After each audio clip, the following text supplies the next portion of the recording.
Bueno, Alberto, ahora explícanos, son 14 salas. Son 14 salas más unas permanentes, más una sala de exposiciones temporales. Aquí a nuestras espaldas. A nuestras espaldas estamos en la sala 1, dedicada a todo lo que fue el Colegio de San Javier, o sea, el edificio como tal. Esta es una muy bonita maqueta de cuando en el siglo XIX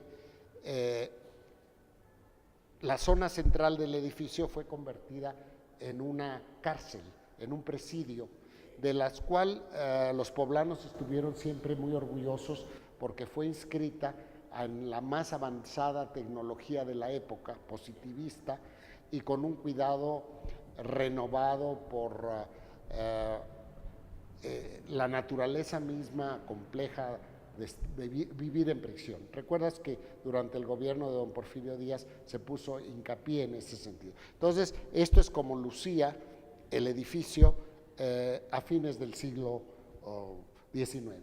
En otra de las vitrinas tenemos una de las casullas de un sacerdote jesuita, puesto que así empezó el edificio como una escuela muy notable, de las famosas, más famosas escuelas católicas del periodo virreinal, dedicada a San Javier. Los jesuitas, como tú sabes, en su momento fueron la orden pedagógicamente más avanzada, sí, claro. Y Nueva España, México, afortunadamente, fue uno de sus centros de expansión. En la sala número 1 se pone un énfasis especial en el papel que el edificio tuvo en la defensa de Puebla y de México contra la invasión francesa. En esta zona, en este fuerte, en este lugar donde estamos, trincheras muy importantes para la defensa de la ciudad durante el sitio.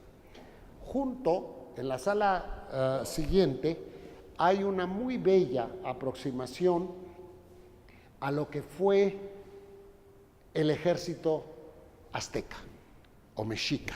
Es decir, los mexicanos tenemos que, sobre todo los jóvenes, estar orgullosos de venir de una larguísima trayectoria militar. Sabemos que los caballeros Águila fueron los caballeros Tigre, fueron los caballeros Jaguar, fueron extraordinarios personajes de la historia de esta parte del mundo. Grandes guerreros, valientes, extraordinarios estrategas. Entonces hay armas históricas de obsidiana, macanas, una macana reproducida muy bellamente para que veas que ahora que cree uno que las armas que no eran de fuego no tenían potencia, la ves y dices caramba, que incluso para portarla siquiera, para portarla ya en sí se necesitaba un gran vigor.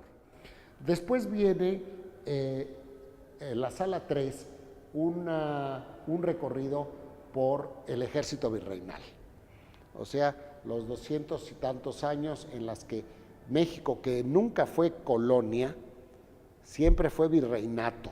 Eso es importante recordarlo, y ni más ni menos que llevando el nombre de la metrópoli. Fuimos el virreinato de la Nueva España. Entonces, desde un punto de vista imperial, desde el punto de vista del emperador de España, el que Nueva España tuviera un ejército a la altura del enorme poderío que España iba adquiriendo en el mundo fue de gran importancia. Fue desde aquí, por lo tanto, después que se hizo la expansión, la llegada a Filipinas, que se gobernaba desde México las Filipinas, y después todo el comercio de la nao de la China, que trajo regularmente los grandes tesoros comerciales de Asia, para que después una parte de ellos seguía a Europa. De manera que desde el principio las Fuerzas Armadas virreinales tuvieron un papel muy importante en un territorio inmenso. Recuerda que este país era 2 veces Europa, sí, ¿no? En el siglo XVII. Entonces, primero integrarlo, después salvaguardarlo, pues de piraterías, todo tipo de delitos que pudiera haber contra el territorio y contra los mares territoriales. Entonces, tenemos que recuperar con cuidado, y el museo es un intento sistemático por hacerlo, dirigido por la Secretaría de la Defensa Nacional, ese periodo que por varias razones quedó un tanto cuanto olvidado y del que tenemos historias magistrales desde California hasta Guatemala. Es una verdadera lección de historia la que nos estás dando. ¿Verdad que sí? Adelante, maestro. Bueno, después viene la independencia y aquí se muestra el interesante conflicto entre caballeros, que eran los jefes de ambas fuerzas armadas, las monárquico-españolas y las que lucharon por la independencia y finalmente, y gracias a Dios, ganaron. Pero también se muestra cómo entre los soldados hay una ética, hay una manera de hacer las cosas con el enemigo, respetar sus derechos humanos, diríamos hoy básicos, y cómo hubo diálogo creativo y fuerte entre los jefes y entre las tropas, cada una defendiendo su posición.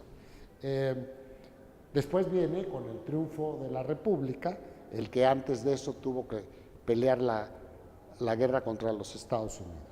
Viene la Revolución Mexicana, que es, como tú sabes, la cuna del ejército hoy por hoy de México, ¿no? Claro. Acabamos de cumplir los 100 años del ejército mexicano bien. contemporáneo. Entonces viene desde el fundador del nuevo ejército, que es el presidente Venustiano Carranza, las tropas obregonistas, el papel de los villistas, el papel de los zapatistas y cómo se fue integrando las Fuerzas Armadas hoy Muy contemporáneas. bien. Vamos a unos mensajes y seguimos.